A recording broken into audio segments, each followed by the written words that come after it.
Hi, and welcome to the Reiki from the Farm podcast, brought to you by me, Pam Allen-LeBlanc from Hidden Brook Farm. I am a scientist, a businesswoman, and a licensed Reiki master teacher with the International Center for Reiki Training. Each week in this podcast, you'll be entertained as you learn about a wide variety of relevant Reiki topics, helping you become a more knowledgeable and effective Reiki practitioner. We caution you, though, this podcast may also dramatically improve your life, and we are so happy that you're here.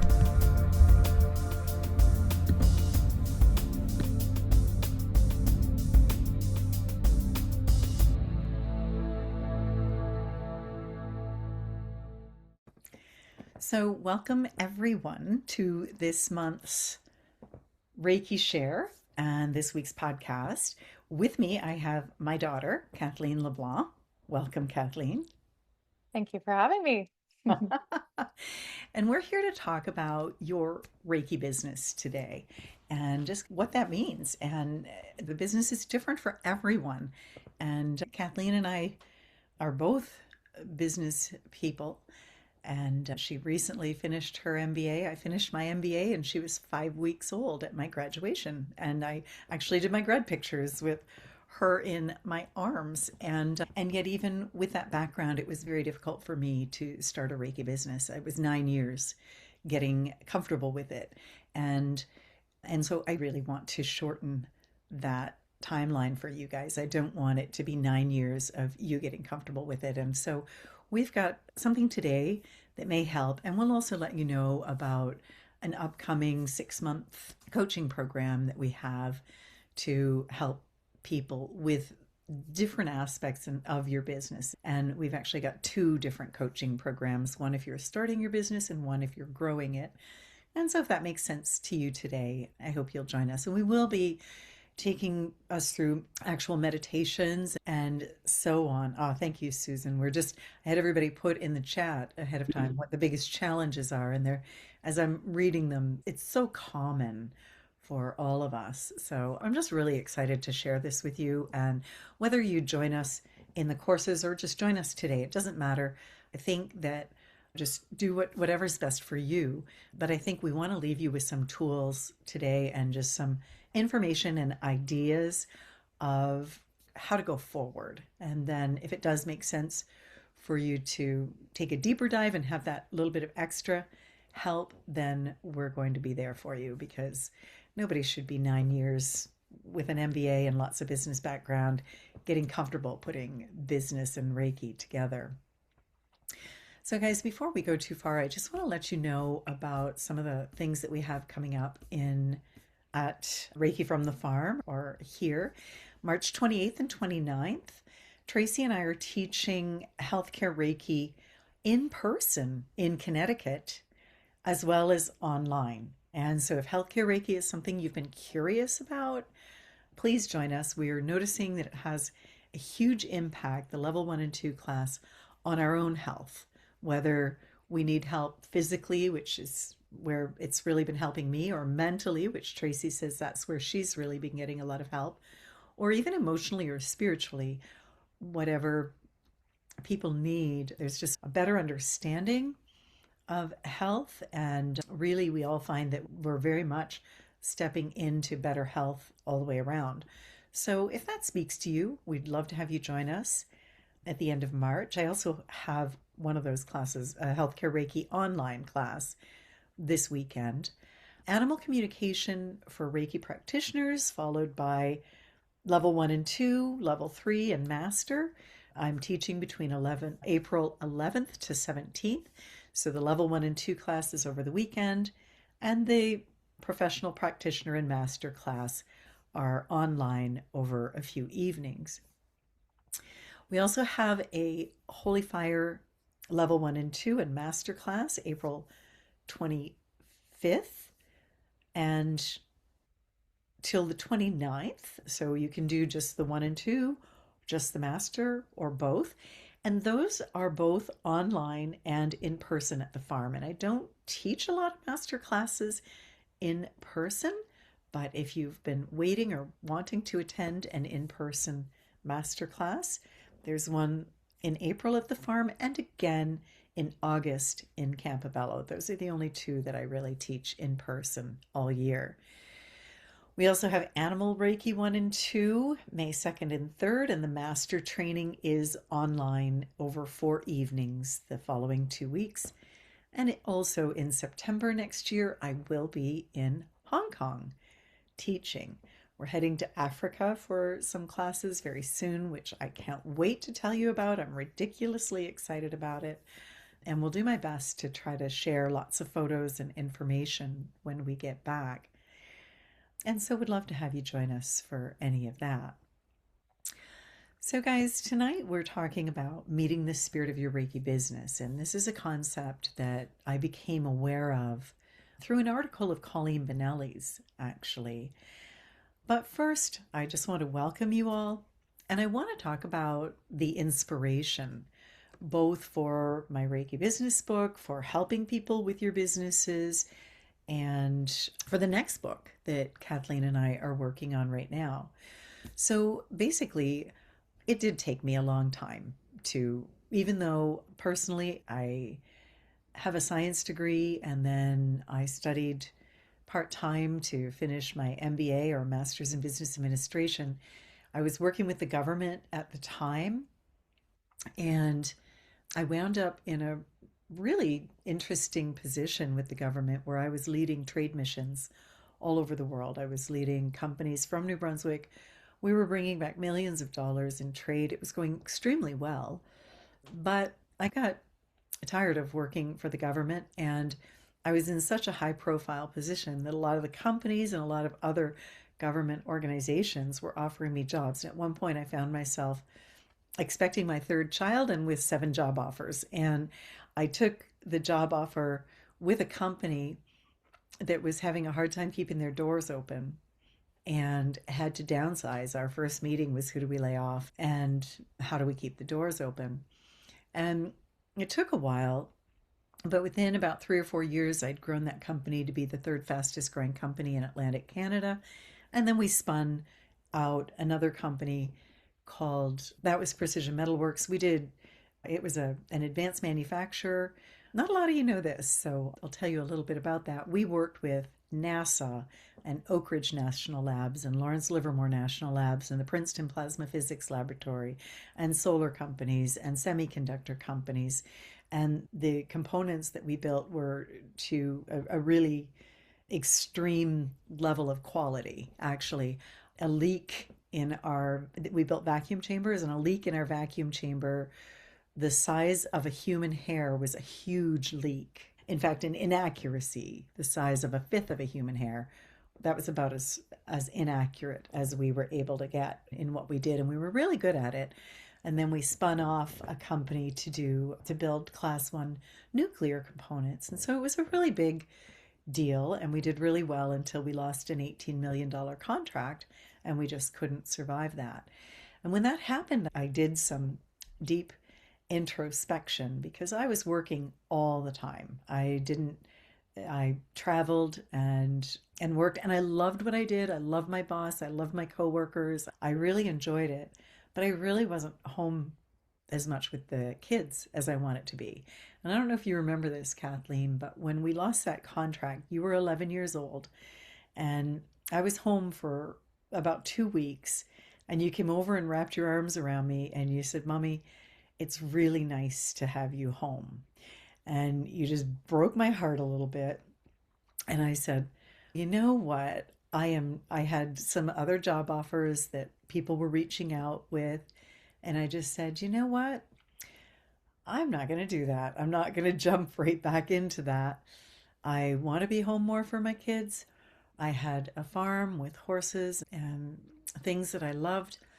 And so I talked to a few people and I decided to start a business. I also realized I didn't have anything to prove to anybody anymore. I was in more magazines and newspapers than I care to mention, and for what we had done with that company. And so I decided that I could stay home and start my own business. So I started a business consulting business and I charged scandalous rates and nobody had any difficulty paying them, but I knew I was going to have to pay a lot of tax.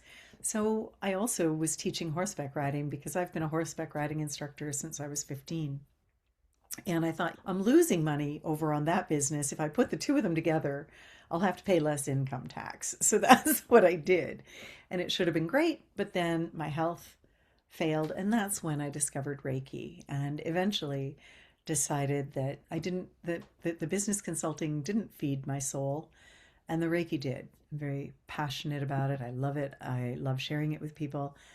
And so I decided to start teaching Reiki and give up the business consulting, and the rest is history. I never expected to grow a six-figure business doing Reiki. I never expected to write books. I never expected to write courses. That wasn't the intention. The intention was always just to be of service. And how can I be of service? How can I help people? How can I help people the most?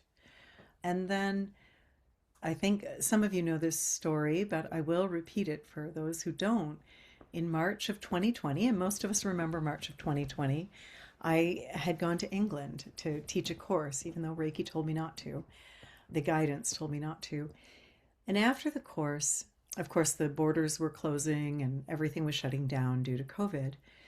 And my husband we were FaceTiming as I was waiting in line to see if I could get my flights changed. I wasn't supposed to come home until the following week, but obviously that the borders were going to be closed and that was going to be flights were being grounded. It was going to be a problem. He was freaking out and he said, "How are you so calm right now?" And I realized it was Reiki. I looked around and I realized, oh my goodness, I'm the only calm person in Heathrow Airport right now. And I remembered something that I've heard some of my colleagues say that I thought was quaint and cute, but also not practical. And it was, I heard Shelley Kammermeyer, I heard Colleen Benelli say, my dream is for every family to have a Reiki practitioner in it. And I looked around at the chaos and the concern that was all around me. And I went there. Every family does need a Reiki practitioner for times like these. And then I immediately became overwhelmed because I thought I'm just one teacher. How can I teach? How can I have even an impact on that? And energetically, I heard very clearly, you may be just one teacher, but you've done over 1,000 extra hours of training to become a licensed Reiki master teacher with the ICRT, the largest Reiki organization in the world, and one of the most well respected.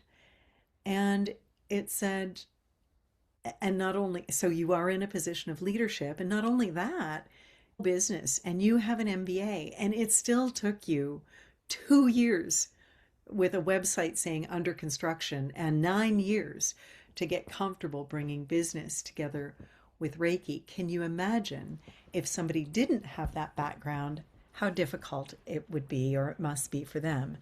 And I knew that was true. And immediately I heard, you're to teach the teachers. So I came home, I started a Reiki Master Mentor course, which immediately filled. Some of you attended it. It was 18 months. And in that first course, I said, wow, you guys, we're going to write a book about this.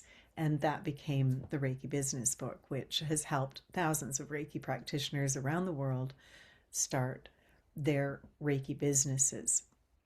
Now, I had to set it all aside for a couple of years because Reiki had guided me to run for politics. And God love Kathleen. She was my campaign manager for one of the campaigns and did a bang up job at that. She was fantastic. A lot harder than it sounds, guys. Very hard. So it was being the candidate. Yeah, And when the definitely. candidate is your headstrong mother, I think it's actually really hard to be a campaign manager. We made it. We did We did it, it. and we're still didn't wreck our relationship. No, not at all. We still work together, so that's a good thing. Yeah, it was hard though. And but now it really occurs to me that the world is in a place where it needs more of you.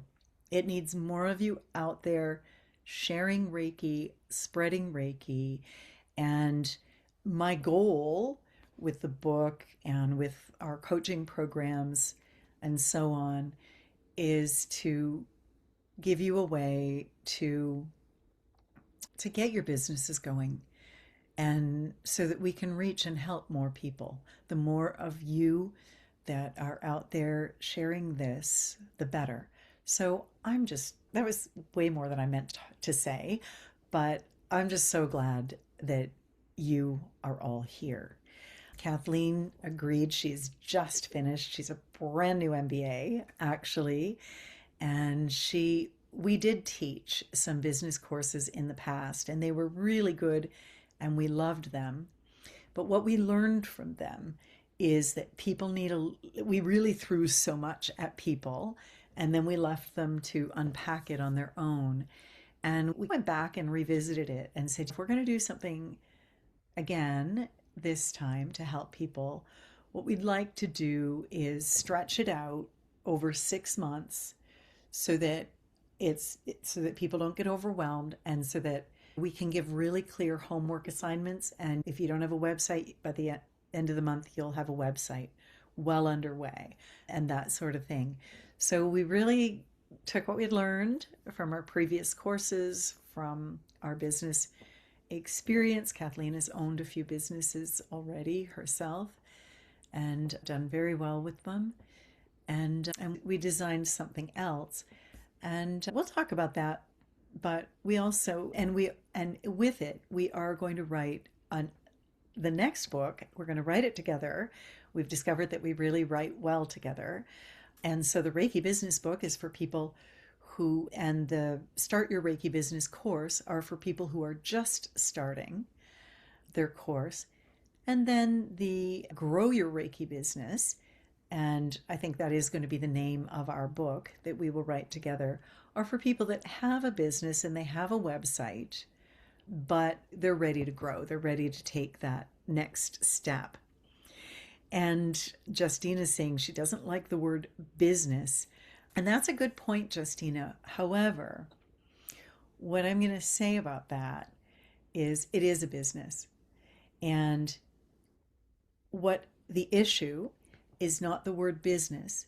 The issue is the connotations we have around the word business. It sounds sleazy, like we're trying to get somebody to buy something they don't need, when we know that. And so what I want to tell you about that is that it's not the word business that's the problem, it's your thoughts around that word. And so that's what needs to heal, because let's think about this for a minute. Why is Reiki, if you're here, that's because Reiki has touched your soul.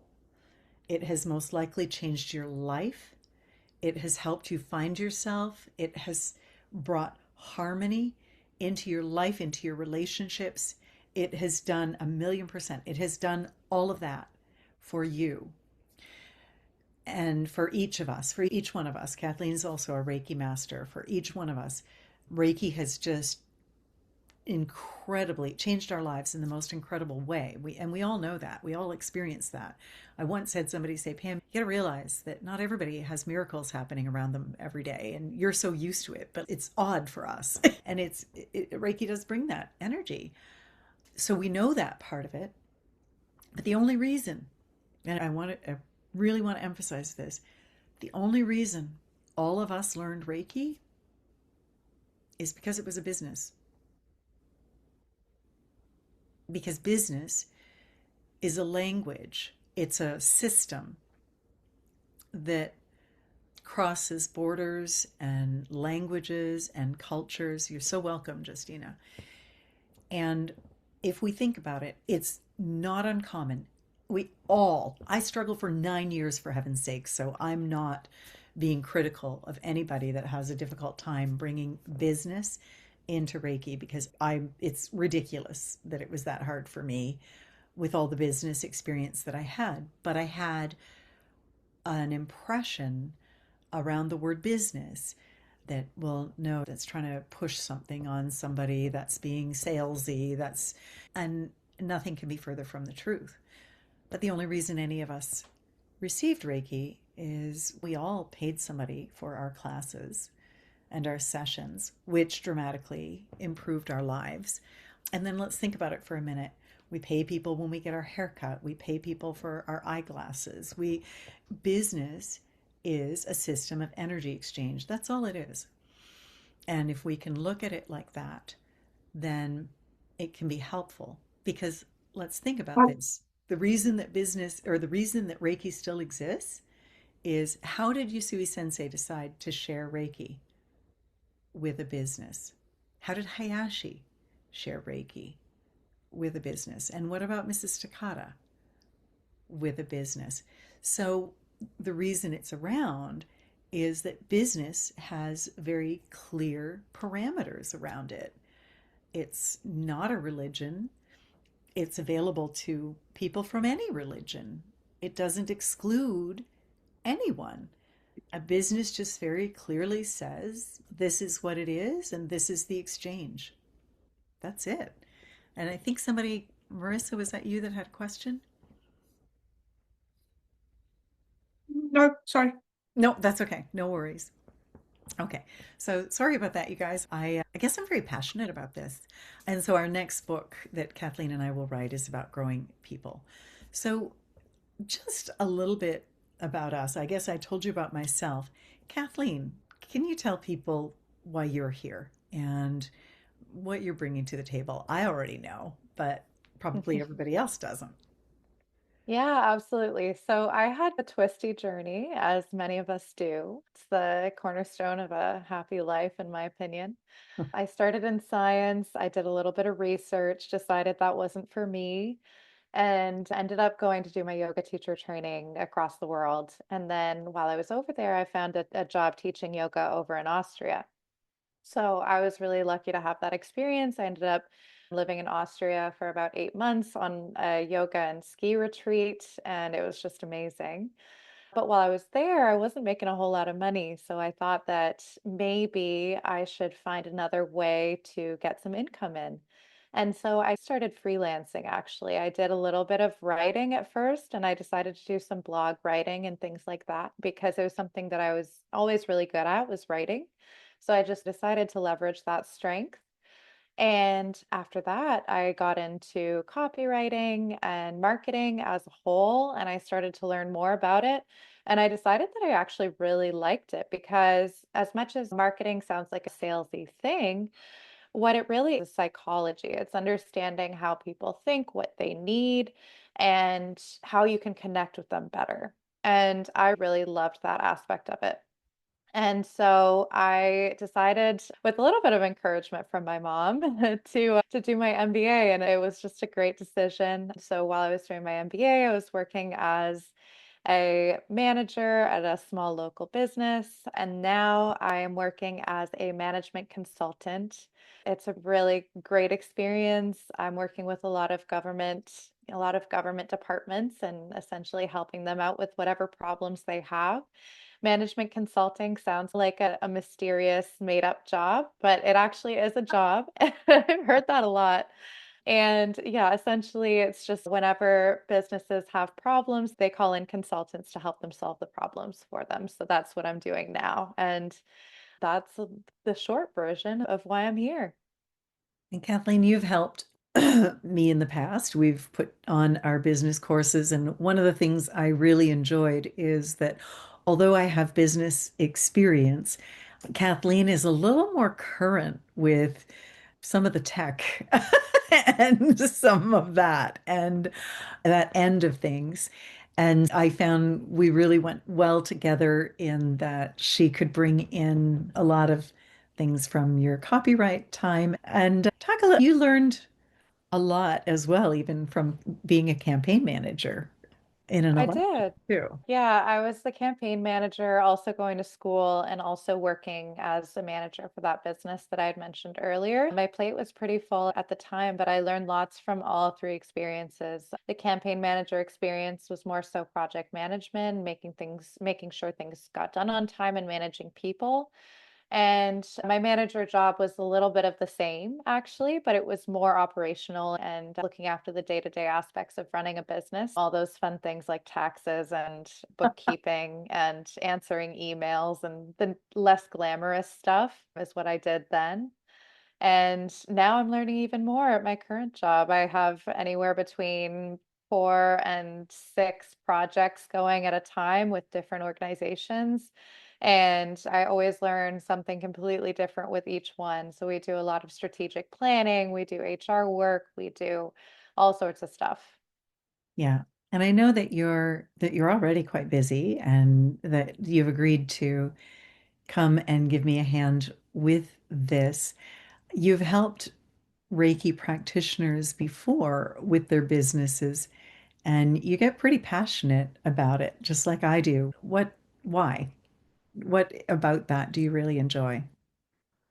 I love, like I mentioned, I love connecting with people, but I also love teaching people how to connect, if that makes sense. And so that's why marketing has always really stood out to me. But then I also love the strategy piece behind it, the piece that's around prioritizing and not burning yourself out in the process of having a business. And also just the fact that I know that for every person we teach, if they're able to grow their Reiki business, they're able to get the word out and they're able to share Reiki with more and more people. Yeah. And that will help a lot of people around the world. So the ripple effect is very real. Very real. I agree with you. And so thank you. And I think we've been throwing pebbles in the water and seeing the ripple effect. But personally, I'm ready to throw a boulder now to see the ripple effect from that. Exactly. I think it's time. I think Well, you've been throwing boulders. I don't think you don't have to be modest. you think so? I You think know, so. it's funny. I just did a podcast or recorded something that will be translated for a Reiki conference in Brazil, and it's around the Reiki business. And one of the things that the moderator said was how, yeah, oh, thank you, Justina. She said it's so needed. I think so too, Justina. I think just so that we can get you all out there doing what you love and what you're passionate about. I wake up excited every day. Oh, what new thing do I get to do today? And I just want that for everybody. But one of the things that my mentor, Colleen Benelli, and I sometimes talk about is, and she gets frustrated that at a lot of forums, I'm one of the first people that has said, yes, this is mystical, and yes, Reiki can lead it and guide it, but we also still need to use business principles.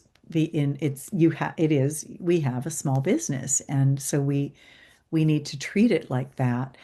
And Colleen is was so excited when I wrote the book and taught the classes because she said so many people just say, "Oh, just turn it over to Reiki and let Reiki lead." And she says, "No, it's more than that. Like you do have to get familiar with how to do things and how to do your marketing and how not to get overwhelmed and think you have to do all the things." So that's where we'd like to take you today. And Yeah, and a lot of that has to do with purpose too, like finding your purpose, figuring out who it is that you want to speak to and connect with and go from there. So it's I'll mention this later, but it's very tough to accomplish your goals if you don't know what the goals are. And so finding your purpose, finding your people is a huge part of making things easier for you. that's right. And we've experienced that and still are. I'm in the process of growing my business at the moment because I did have to set it to the side for the last few years and not pay as much attention to it as I like to.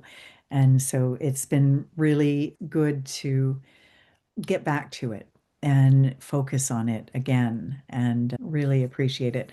Beth wrote, God will send you a shovel, but you need to do the work to dig the hole. That makes sense.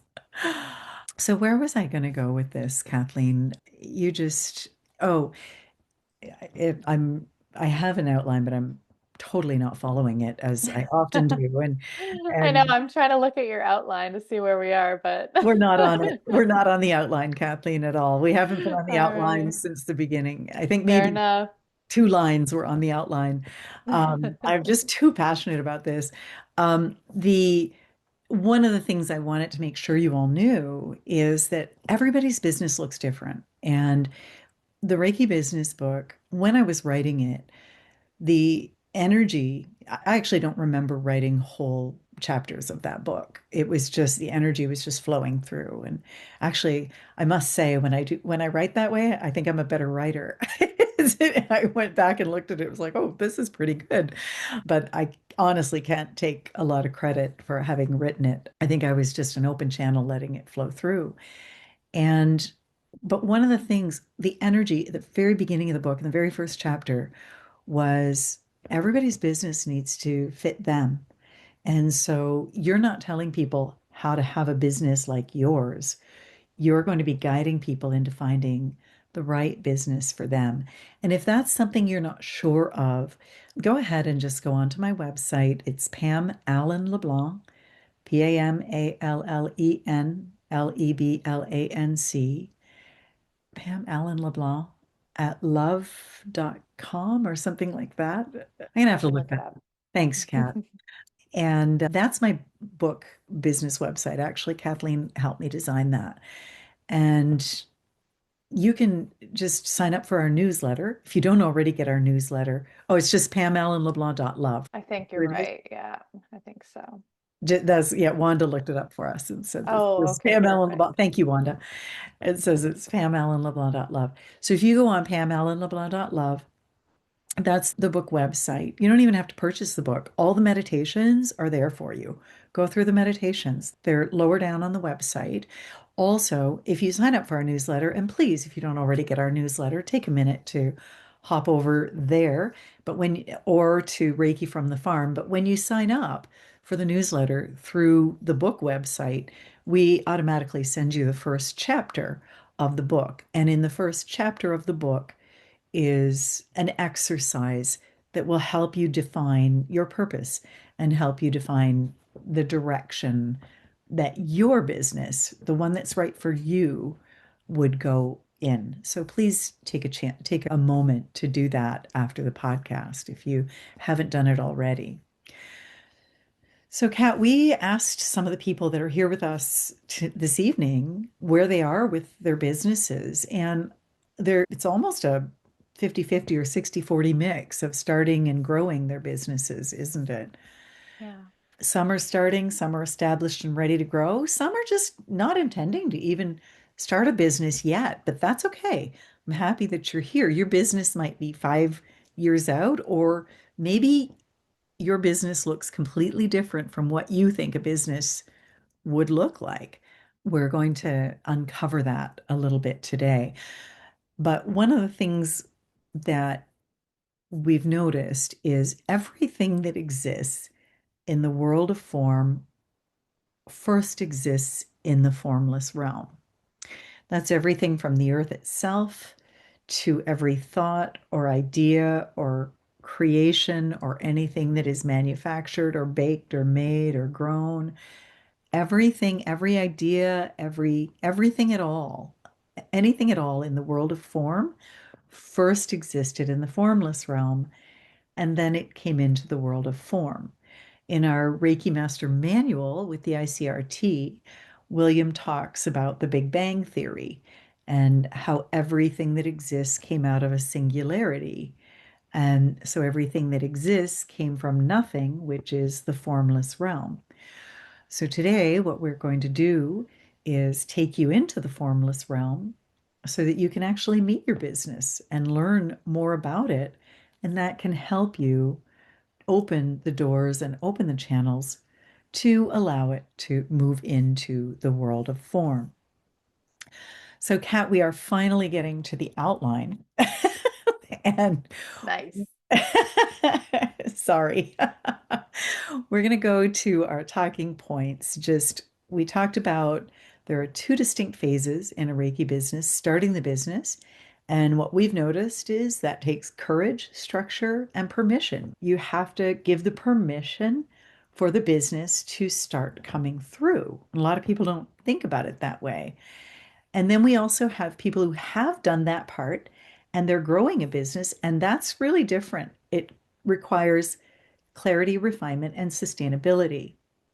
And because of that, we've noticed that they really require different tools and different approaches. And some people, when it's time to grow a business, it's almost like they throw the baby out with the bathwater. They start all over again. But Kat, you were talking about why that's just really not a good idea. Yeah, I'm not familiar with that. Throw the baby out with the bathwater. It's Can you no, explain that? starting all over again.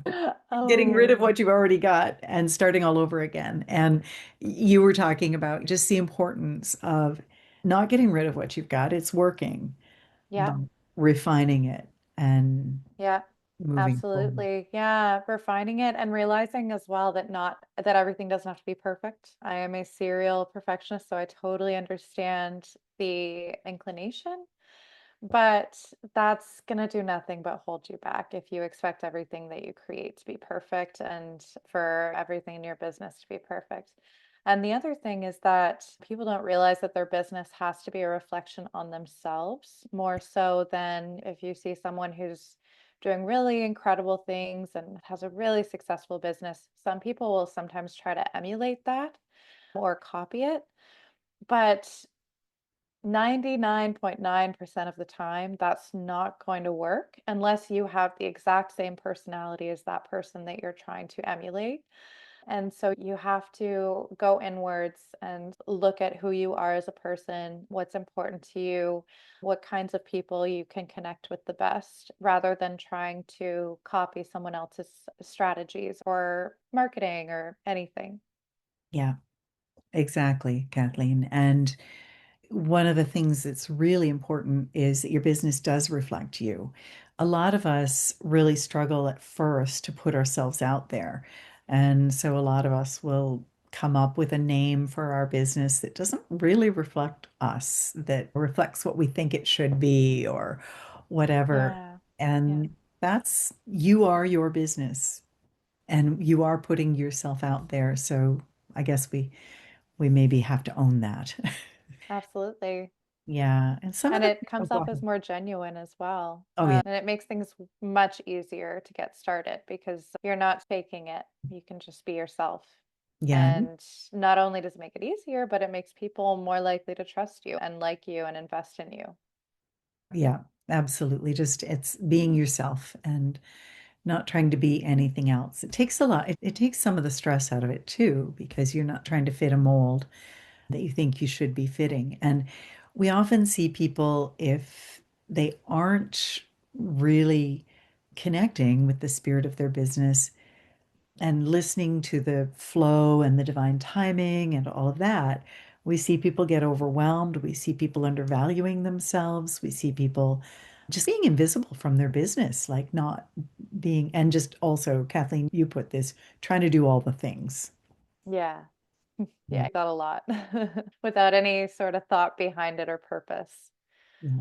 And that's actually the biggest mistake I see, even in large companies that I work with on a daily basis, is people try to do all the things, and usually those things aren't necessarily things that add value. They're just the things that you think that you should be doing. And so if you're doing everything and anything that you can think of to grow your business, but there's no sort of purpose or strategy behind it. I read a book a few years ago, The Monk Who Sold His Ferrari, and he tells a story about a monk who one of his students came up to him and asked him, "Listen, I really want to learn how to focus. Like, I can't figure out how to get things done and achieve my purpose." And so the monk said, "Okay, come with me." And they went to a hilltop, and the monk gave him a bow and arrow. There was a target. And he said, "Okay, first, I want you to shoot, but don't look at the target." And of course, he completely missed the target. And then he says, "Okay, I need you to shoot and look at the target, but focus on all of the things happening around you. So the sounds, the smells, everything that your senses can see and everything you can hear." And he made the target. It wasn't dead center, it was somewhere around the edges, but he was able to get the target. And then finally, the monk says, okay, now I want you to look at the dead center of the target and not think or pay attention to anything else. Just completely focus on dead center. And of course, he made it dead center of the target. And that's a really great metaphor for having purpose in your activities and being able to use that purpose to achieve your actual goals, because otherwise you're wasting your energy on things that aren't really worth it so much. And so we'll talk about that a lot in the course and in the book. And in the book, we want to save you time and effort. I guess that's the whole reason that we are going into this, because it really did take me a long time. And I don't think it didn't take you quite as long as it took me, Kathleen, to do with your businesses. But Yeah, but I never continued the businesses because I ended up getting a job. Maybe if it had been something that I really felt was purposeful for me, then maybe I would have continued. So that's another thing, right? And if you don't feel like you're on purpose in your business, then you're a lot less motivated to keep it going and to do the work. that is true, isn't it? So we will talk a little bit about the courses, but this isn't really, it's not a sales pitch for the courses. It's just letting you know about them. We will put a link in the chat because for some of you, that will be the way to go. For others, it might be one or the other of the books that will help. And still others, this podcast might be all that you need to really get you rolling. And we want you to have whatever help is right for you, whatever you need. So the first one is starting your Reiki business. But I do want to say that if your Reiki business isn't strictly Reiki, like maybe you are a yoga teacher, maybe you do acupuncture, massage, maybe you combine it with physiotherapy or whatever have you, this course will also be for you if it's any kind of spiritual business at all. And this is just for people who don't yet have a website or a website that you feel comfortable with and who feel the call but just don't know really how to begin. We're going to be focusing on things like foundation, structure, and confidence, and we will be basing it off of the Reiki Business Book. And however, we're just going to go deeper. So with both of the courses, there will be assigned reading ahead of the class. And then we are going to go deeper with exercises. We're also going to have office hours. So it's a 2 hour meeting each month where we'll be teaching and giving you homework as well. There will be homework. This is not, if you're just kicking the tires, just this isn't probably the right course for you. This is for people who are pretty committed and will put the time in. We're not going to make it unachievable or complicated, though. If you can fit in 6 to 10 hours of work a month, it should be fine. And so we'll do 2 hours of pretty intensive teaching with some homework. And then in between and before the following month, there will be office hours. So as you get going and get working through the homework, if you have some difficulties or if as you get into it, you have some more questions, we want to meet you partway through so that we can help you with that. So those office hours are largely going to be Q&A to really help you keep going with each of the monthly topics. And then for the second business, do you want to talk about that one, Kathleen, or the second course, the Grow Your Business? Sure. Yeah. So that's going to be, Donna, it is live for 2 hours, Donna. Yes. And for anybody who can't attend, the recording will be available, but it is live for 2 hours and then live for the office hours. There. Go ahead. Sorry, Kat. okay. So yeah, we are going to be, it's essentially a marketing course. I know not everyone loves the term marketing, but like I said, course on connecting with people and connecting with the right people. And so we are going to look at everything from figuring out who your ideal client is to building your website to copywriting. So, copywriting, just to give a little bit of background, is a way of writing to, if I wanted to use the salesy term, a way of writing to sell things, essentially. But it is a way of writing that I see more as connecting with people. And we will also talk about, yeah, just all kinds of really awesome things. And we're really looking forward to it. We've given this course before, and it was just so much fun that we decided we had to do it again. And people seem to really enjoy it. So, Yeah, we're just going to structure it a little bit differently because we think it'll people will be able to be more successful. The Grow Your Business, we're not actually building your website though. We're going to be refining it. We're going to be doing a website audit to make sure that it's hitting all the targets that you want it to hit. And so we are working through that. yeah, and we'll also talk, like I mentioned, a little bit about prioritization and not having to do all the things, because once you really know who your clients are, you know where to find them. And so you don't have to be on social media and also be sending out newsletters and also be creating blogs and also be all of the things. So we'll help you refine your marketing strategy a little bit. And I just want to say something about marketing that's what I am as a marketer. That's really where I focused my MBA was around marketing. And although you mentioned that not everybody loves the term marketing, but essentially it's how people find you. It's if you want to have that impact by sharing Reiki, animal Reiki, healthcare Reiki, whatever it is you plan to share, it's really hard to do that if people can't find you. And so we're looking at what we've learned about that and just trying to help shorten your learning curve. Yeah, you always say when you first started, someone would have had to be standing directly beside you to even know that you offered Reiki or writing lessons or any of the things that you offered. And that's the thing that we're trying to combat a little bit to help you grow your business.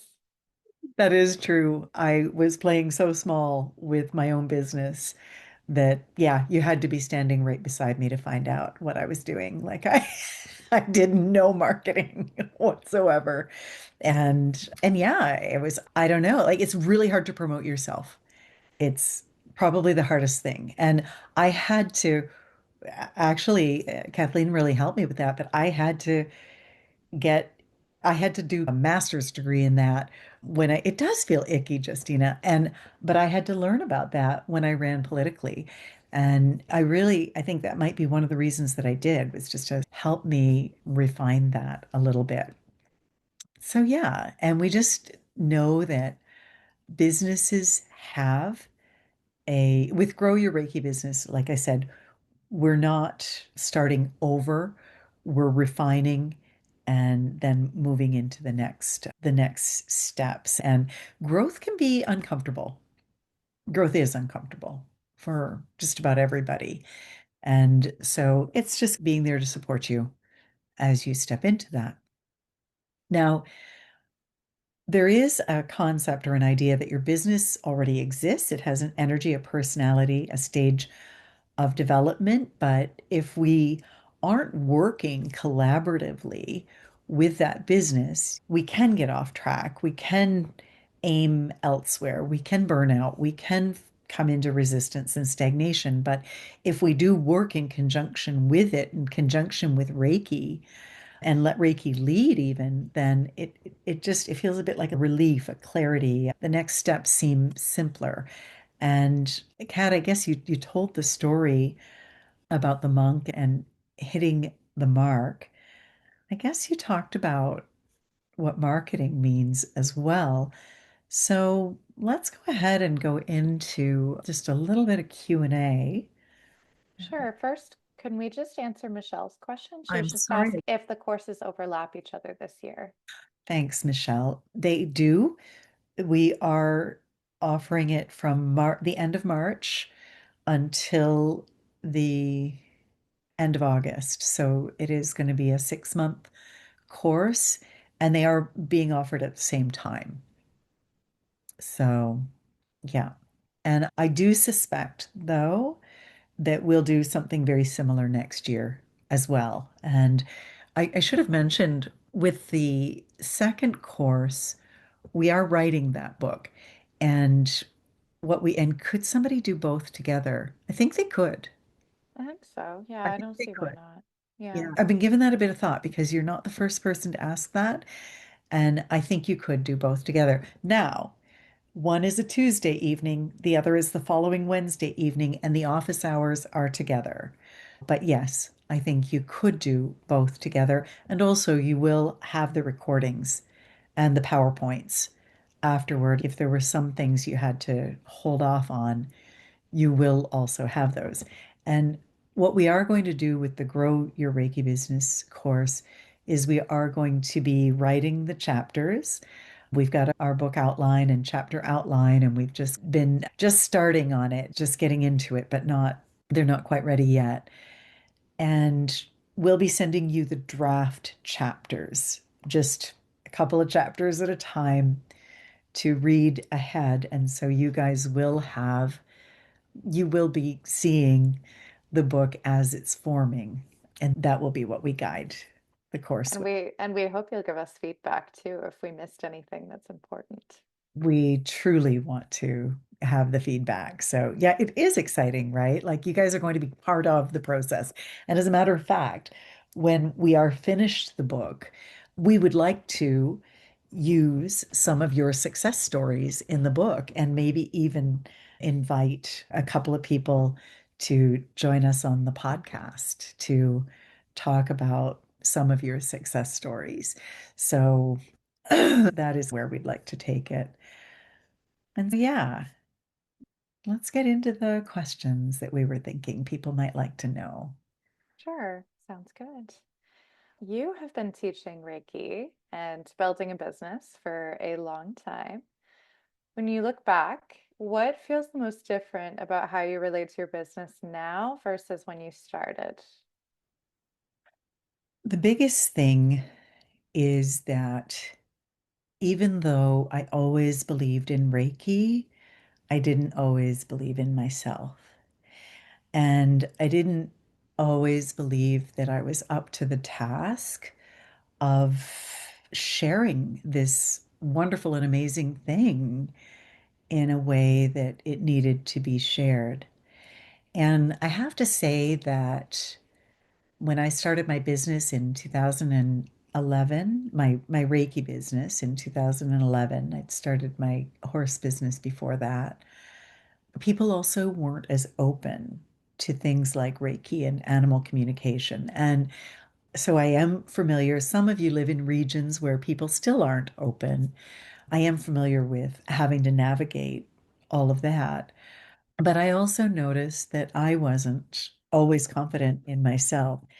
And the biggest thing, I will have to say, the licensed teacher program, the extra 1,000 hours of training, that gave me so much confidence in myself. And then writing the book and coaching other people through, I really believe if you want to learn, teach something. And by teaching others, I really have so much more confidence in myself. And I have even more confidence in Reiki as a result of that. So I would have to say, when I started, I had very little confidence in myself and my own ability. Yeah, so I don't know if anybody can relate to that, but that's the biggest thing I found. Yeah, absolutely. I think that comes with time and experience and just doing the same thing over and over again and doing the things that you don't think you can do. And so that's amazing that you're able to get through or yeah, get through that. I think about You what I told my teacher when I was becoming a Reiki master, and I was so nervous to be there. I mispronounced my own name 3 times. And William Rand I said, I'm so sorry, Mr. Rand. I don't know why I did that. I'm so nervous. And he said, Why are you nervous? And Donna said she can relate to the lack of confidence. I said so quickly, because Reiki masters are wonderful and amazing people, and I'm not, I'm just me. And he said, and I'm just me. I'm really happy you're here. And now William is one of my dearest friends and mentors. So it's incredible. it is. You say Reiki business is alive.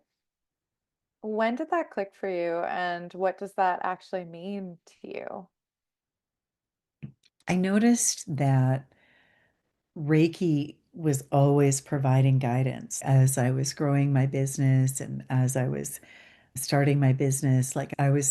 A lot of times I was going into Reiki meditation and I wasn't even always asking, but just in my meditations, I would see the next steps and the next things. And so over time, I got to trust Reiki enough that I said, you know what, Reiki, why don't you lead? And I surrendered or turned things over to Reiki. And it did lead and it guided me in this. And I thought it was just so fascinating to approach business in that way, where I wasn't trying to make something happen. I was more listening. And then it all clicked when I read an article of Colleen Benelli's called The Spirit of Your Reiki Business. And I realized, oh my gosh, my business is a thing. And it's not necessarily a thing that's separate from me, which is how I was treating it. It's actually part of me. It's almost an expression of the Reiki energy. And that really clicked for me. And that's why I chose that meditation for us this evening. I'm hoping it will click for all of you too. Yeah, it's very true. So, before we start to get into courses or strategy around businesses, why do you think that businesses feel so difficult and charged or emotional for Reiki practitioners, but also just as for people, I think? For people, I think that we all come from a culture of lack and of competition. And those are some of the things that are not attractive about some of the businesses that we're familiar with. We're all inundated with ads on social media and just wherever we get our information. And a lot of them are smarmy and salesy and just not comfortable, but they're coming from a place of lack mentality and competition. And one of the things and I think that brings an emotional charge. Also, a lot of us, because we are tapped into that lack or poverty mentality, a lot of us have some sort of guilt or shame or insecurity around receiving money for doing something that is so beautiful and spiritual. But I know that for me, that's something I really had to overcome. That's exactly what I struggled with. But then I really had to look at it and I was like, but would I feel comfortable going and receiving a service for someone and not paying for it? And I wouldn't feel comfortable at all. And William Rand talked about how when we when we're simply upfront with what something costs and so on, everybody feels more comfortable. When we are uncomfortable receiving receiving for providing a service, we pass our discomfort on to others. And if we refuse to receive an energy exchange of some sort for providing a service, we actually take a balance of power over people. And when I first realized that, I said, oh no, I don't want to take a balance of power over people. I was just trying to be nice. And we all want to be nice and we all love this so much. We just want to share it. But the most comfortable way we can share it is with a business and is with getting over the unhealthy competition that is part of our culturally created self, part of our culture we were raised in, and getting over and through that mentality, that sort of lack or poverty mentality. And when we can use Reiki to help us overcome these things, then it just becomes something that has no charge. It's just something that you can be upfront about, your clients can be more comfortable. For 6 months, when I started seeing clients, I refused to allow them to pay me. And it made them so uncomfortable they wouldn't come back. And then when I realized that was actually making them uncomfortable, I realized I had to get over my own hangups. But I think that's why, Kathleen, it's mostly emotionally charged. With competition, we actually, in the ICRT, we don't believe in competition. We believe that every single Reiki practitioner in the world could be working 24/7 and we would still just barely make a dent in what is needed in the world. We just don't, we've worked to heal that culturally created belief, that limiting belief that is set up in so many of us. Because I know this came up a lot in the previous course that we did, what would you tell someone who is saying, oh, I feel like my services aren't good enough yet. I just need the practice before I start charging people. Or, oh, yes, I am giving out my courses for free. I'm giving courses to people, and for every course, I'll give them out for $0. What would you say to that? I tell people to teach before you're ready, to do sessions and charge for them when people are asking for them. That is the universe telling you. And if somebody asks you to teach them, don't send them to me. That is the universe telling you that you are their teacher because they always say the student finds the teacher that they're supposed to have, and the client finds the practitioner that they are supposed to have. So that's the universe saying, you've got this, you're ready for this. And even if you don't think you're ready, that is usually just an unhealed part of your ego that's not ready. I think just go ahead and do those things before they're perfect, before they're ready, and you'll see that you actually were ready. You're just holding yourself back. And then when people do give away things for free, like I did at first, you are not allowing your client to take an active role in their own healing, whether it's classes or sessions. And by simply allowing for that energy exchange, you are now your client or your student has become an active participant in their own healing. And don't keep that from people. That's really important. And you'll always have people that will even ask you to give them a discount and so on for sessions or classes. And it's up to you whether you want to do that. I used to do it. And then one of the things I recognized is that I was contributing when I did that to people remaining in a lack or poverty mentality. And as soon as I had that realization, I realized like I do not want to keep people in a lack mentality. So I'm going to break it up into payments to make it easier for people. If they need payments, absolutely. But I had somebody from the Philippines and she explained that their money wasn't worth at all what, and I charge US dollars because all the licensed teachers charge the same fee and it's just simpler to do it that way, even though I'm in Canada. And she was explaining that the difference in the money and so on. And I said, listen, what do you have to break it up into to make it work for you? And she said, $86. I can pay $86 a month. I said, fantastic. Let's not 85, 86.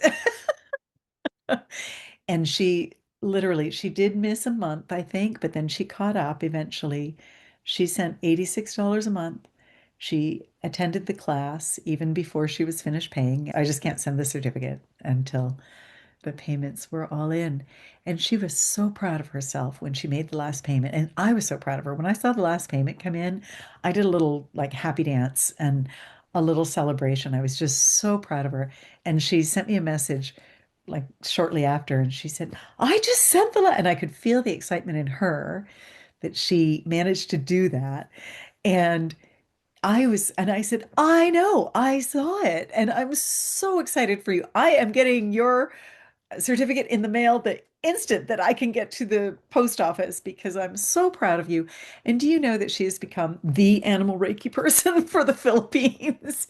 And everybody comes to her and brings the animals to her, and she has just launched herself into a beautiful career. And I think I would have limited her if I had said, oh, yeah, just pay half or something like that. And so I really feel into it. And I tend not to, I don't want to keep people in that poverty or lack mentality. Yeah, absolutely. That makes a lot of sense.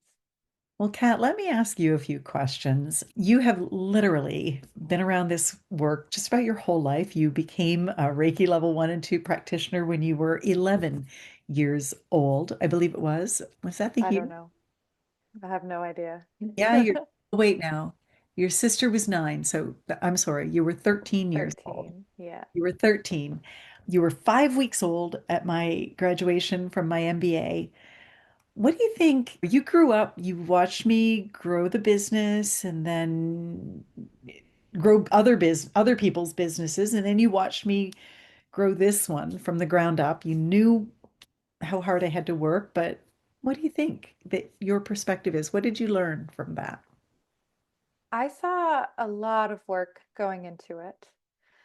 Yeah, like you said, I saw how hard you worked, but I also saw how you got to know yourself in the process of building your business and getting to know your clients. And we did all sorts of things. It was a lot of fun. I remember one year we went to this older lady's house and we trained 40 horses in a week. And like I mentioned at the beginning, it hasn't been a straight line for me, but it hasn't been a straight line for you either. So there was a lot of trying things out and getting to know yourself and what you wanted to work on and what kind of people you wanted to work with. Yeah, And I also saw the fire that comes with working in something that you're passionate about. And I don't think that a lot of kids are lucky enough to see that in their parents. Most people are just getting through the day, and that's absolutely fine. But it's really inspiring to see that in your parent because it honestly makes you want to do the same thing for yourself and find something that you're that passionate about. And you have just had endless motivation. I've seen you go to bed at midnight and wake up at 5 a.m. and keep working. And so there's definitely a lot of work that goes into it, but you've always been so happy despite all of the work, or maybe because of all of the work. maybe because of it. Yeah. That's a really good point. And I noticed that both you and your sister, you finished your MBA. Your sister's very close to finishing her bachelor's of business administration, and your brother's in the process of starting his own company right now. So maybe The entrepreneurial gene definitely passes down the generations, I would say. I love that. Yeah. I love that. I found it so interesting that we both started in science before we moved into business. How do you think that impacts us? Like, how does that shape how we think about energy and intuition? We're both scientists first. You know how you said that when you met William Rand, you were like, "Oh my gosh, I'm a nobody. I am not a Reiki master. You guys, you're such wonderful people." I had a very similar perspective on scientists in Oh, the sense that scientists could never be wrong. They were just these gods who knew everything, and I was so amazed. And I loved science. I loved learning.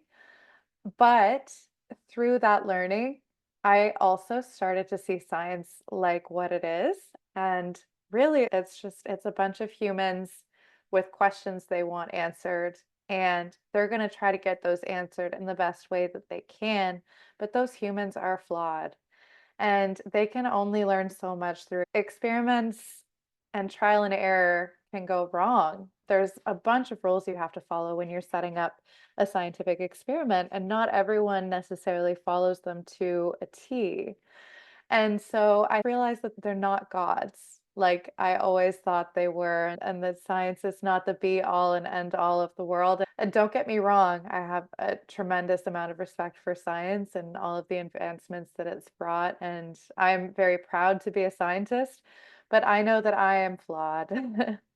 And that gives me a different perspective because in my mind, humans really only understand a very small part of this life that we're living. And Science is a constant process of learning and unlearning and relearning, and nothing is ever necessarily proven. Because even the most accepted theories are theories, they're not proven facts. And they could be refuted at any time when new evidence comes out. So a scientist can say that they're reasonably certain about something, but that doesn't mean that it's the absolute truth. And that was so mind-blowing to me. And I started to think about some of the things that I'd always taken for granted. I was always a huge skeptic when it came to energy work. And I know, I'm sorry, everybody. No, but you were. I Yeah. was a huge skeptic. Things like intuition, interconnectivity of living things. But I started to realize, and through my own experiences, that just because scientists have or science hasn't caught up, that doesn't mean that those things aren't valid and real. And that's coming from a very long-term skeptic. I But love I'm also constantly learning and unlearning and relearning. So it. it's an iterative process. Just going to take a minute to brag because you did, as an undergrad, publish a paper, actually, and for your entomology study that you did, which It's was forensic entomology, forensic. CSI stuff. Yes, it was. You Yeah. were, and your work was actually going to help people date bodies, I believe, that they found through Yeah. the insect colonies that were present. So it was, Yes. you did, that was really cool that you had such success in science. And I know you're going to turn that into business success as well. And I do want to say something some of you have heard me say before, but one of the scientists with Princeton that I was working with in my previous job was talking about spirituality before I was really on board with it. And I said, Mike, how do you reconcile what you're saying to me about angels and stuff like this with the fact that we are scientists? And he gave me the best quote. He said, Pam, science is just trying to figure out what God already knows. So I really love that. Kat, you're a management consultant now. When you look at Reiki businesses, and we really got to have a close look with all of those people that we worked with a few years ago when we taught this course a little bit differently, what'd you notice that practitioners can't often see for themselves? I want to start by saying that it's not just practitioners. In my everyday job, I see the exact same tendencies and trends. And I'm going to sound like a broken record, but it really all comes back to focus. So, the smartest and most well-intentioned people will fail if they don't have a clear purpose or goal in mind. And I've seen a lot of projects fail because people are working on the busy work. Hmm. They're working on the things that they think that they should be working on, but they haven't actually taken the time to take a deeper look and figure out if what they're working on is actually bringing them closer to the goal that they have. So it's the monk's student. It comes back to that story. And in my work and for Reiki practitioners, that can look like really well-intentioned people who are doing the work that's assigned to them or doing the work that, like I mentioned, they think they should do without actually asking themselves why. Where are we going with this? Where are we going? What's the goal? If there's another better way to do things. And then also how to celebrate your success, how to measure it and see those even really small successes as steps in the right direction. Yeah, So, yeah, like I said, every business deals with the same issues. And that's what can true. help is to think things over, not overthink so much that it leads you to not do. Paralyze us, which that can happen easily.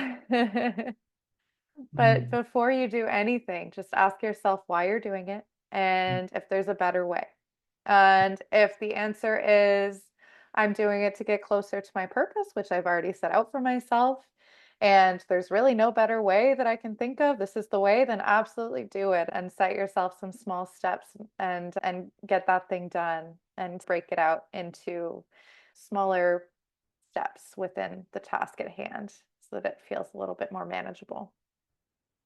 Thank you. Kat, I'm just looking at the time and I know we were going to cover a few more things, but let's just end before we move into our meditation today with what do you think is different because we're mother and daughter, and what do you think we bring to the table? I think that we're quite similar in a lot of ways, but we have very different perspectives. Yes. And because we're mother and daughter and we know each other so well, we're not afraid to argue our different perspectives, even if they're not the same. And I think that is a really big strength because we're able to come together and talk about how our perspectives are different. And that ends up making something better than it would have been if it had just been one of the two of us. Yeah, I think you're right. What about you? You're like one of the only people that can like stop me and redirect me when I get going. She's saying I'm bossy. You learned it from the best, maybe. You are a little bossy, but I can't. I used to get a kick out of it in the campaign. I would get all excited about something. I'd be like, "And we're gonna do this, and we're gonna do this," and and she would say, "Pam, you wouldn't call me mom because No. when I was off on a roll like that, you'd be like, Pam, we're not gonna do that. We're gonna do this." And then But I'd that comes back to purpose. It comes back to purpose it did. because, yeah, It did. she gets very excited about these ideas, but if there's no purpose behind it, then it's not going to get you closer to your goals. So that was that. Yeah, there's a lot of Yeah, no, that. you really kept me focused. And you're right, even though we do have similar backgrounds, they are also different. And so we do wind up bringing these different perspectives.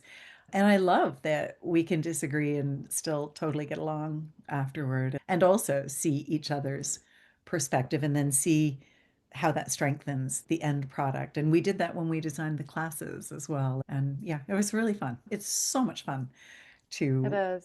work with Yeah. your daughter. Yeah, I really enjoyed it.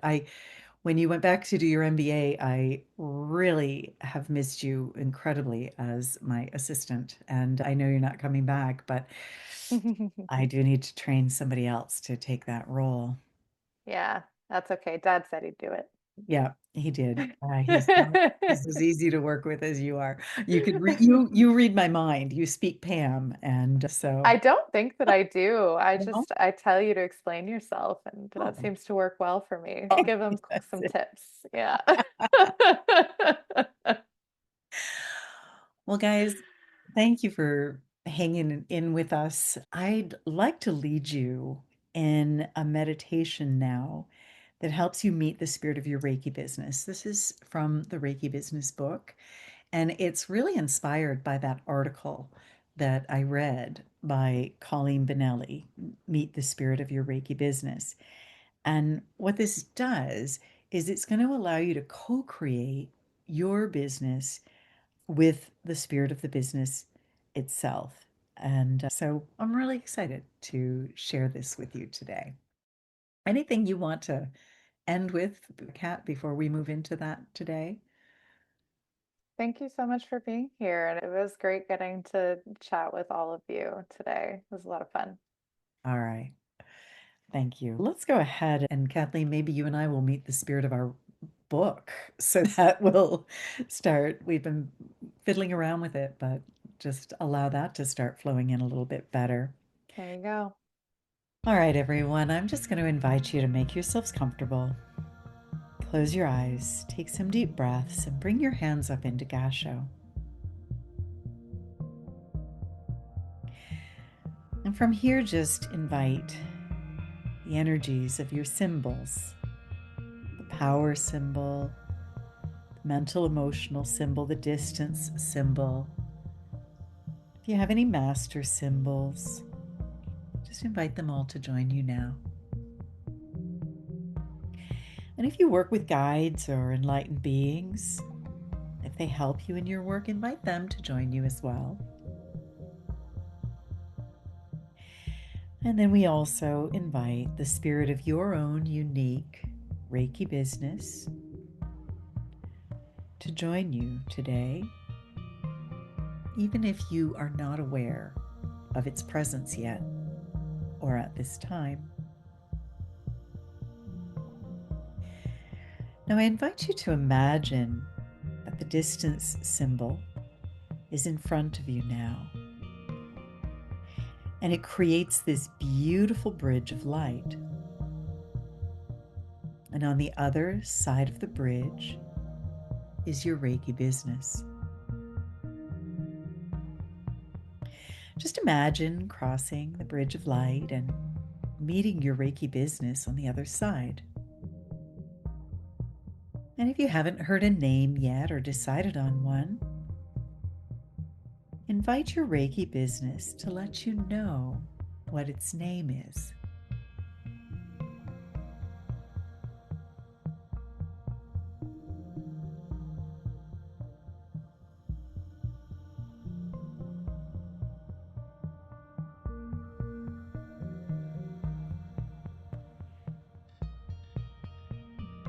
The mental emotional symbol comes in now, and it opens up the field of all possibilities.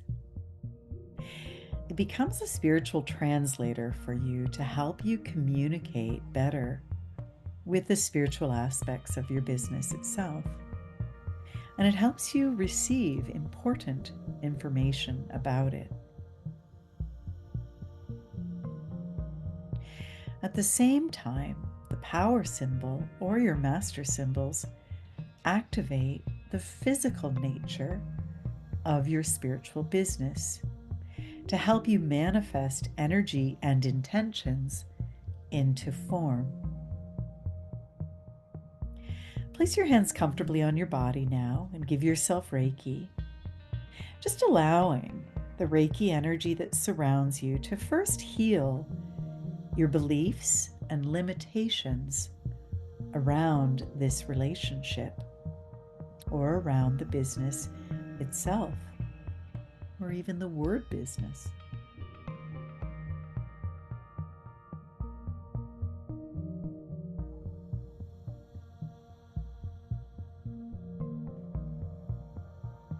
Even as this is still processing, ask your connection with your Reiki business to align with your soul, your spirit, and your life purpose.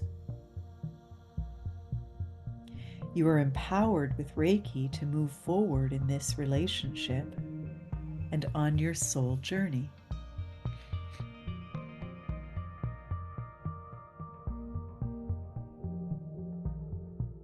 We'll just remain here for a few moments as that alignment moves into place.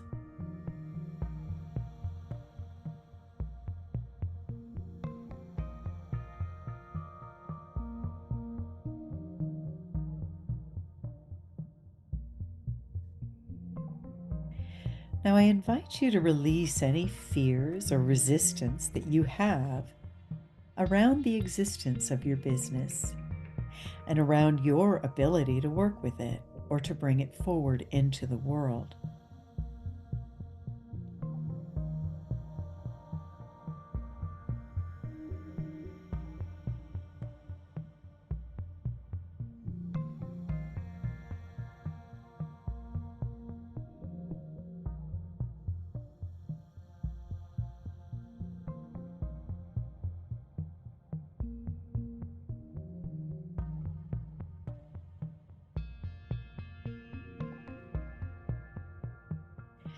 Now invite Reiki to heal all areas where we have resistance to the existence of or growth of our business.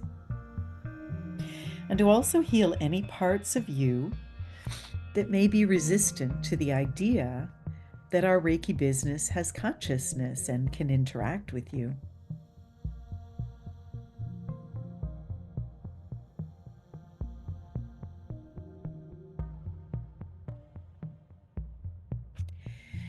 And as you let go of your fears and limitations in developing this relationship, just open yourself up to living in harmony with Reiki and to working in harmony with the energy within your Reiki business and your daily life.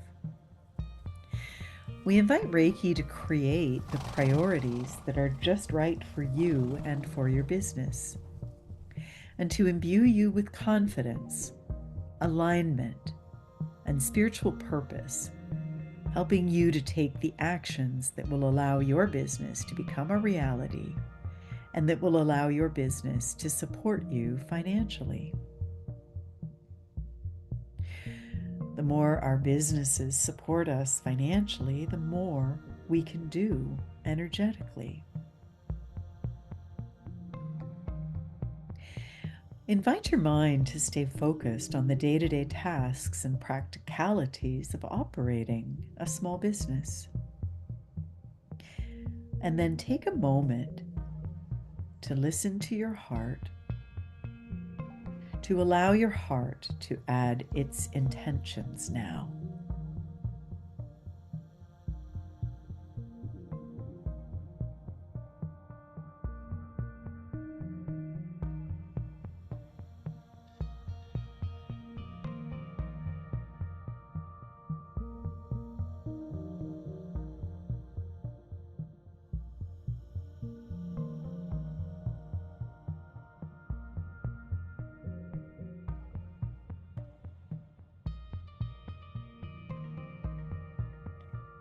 Invite your Reiki business to show you how to communicate better with it. Listen with your heart, your mind, your spirit, and your emotions. And listen with your full intention and attention.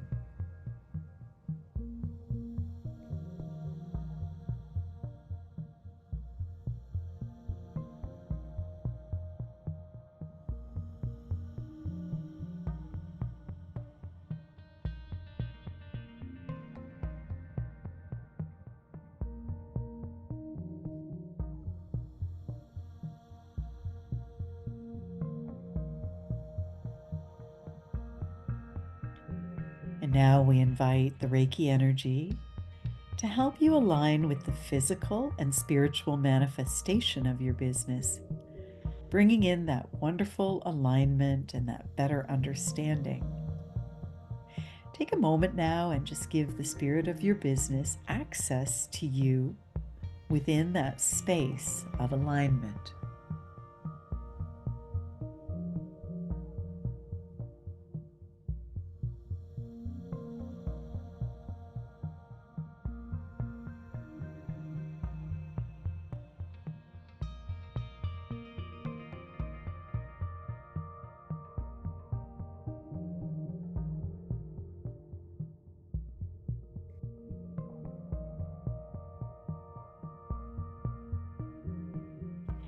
Inspiration comes through now as you open the door for the spiritual energy of your Reiki business to speak to you.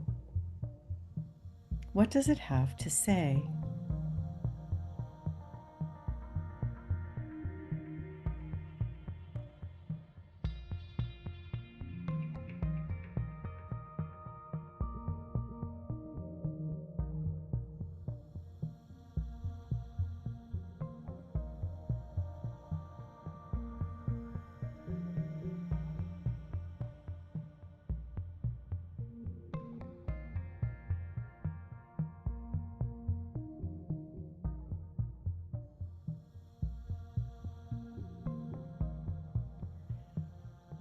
Now ask your Reiki business to show you the first steps for you to take.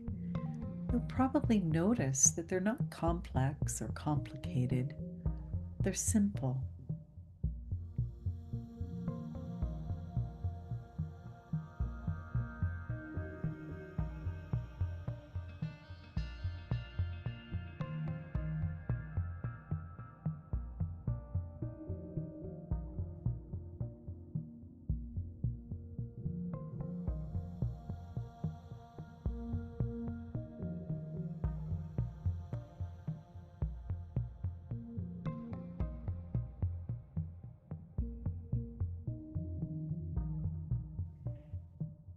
I invite you to take as long as you'd like to come back and simply write those first steps down as you do.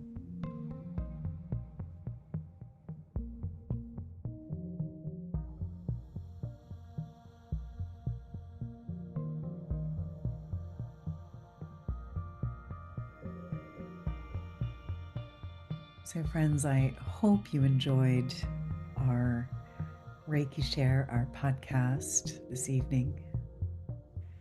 I hope you enjoyed meeting the spirit of your business. I know that the spirit of your businesses are lovely and incredible. And I just want to say thank you for being here with us today. And thank you, Kathleen, for being here. Thank you for having me. I know that however you proceed is going to be just exactly right for you. I want you to know that you've got this. This is your business. It's uniquely there for you. It's designed with your purpose in mind and your special talents and gifts and abilities. And the world needs that right now. So thank you so much for answering the call. And thank you for being here with us. I look forward to seeing you again. So until next time, namaste.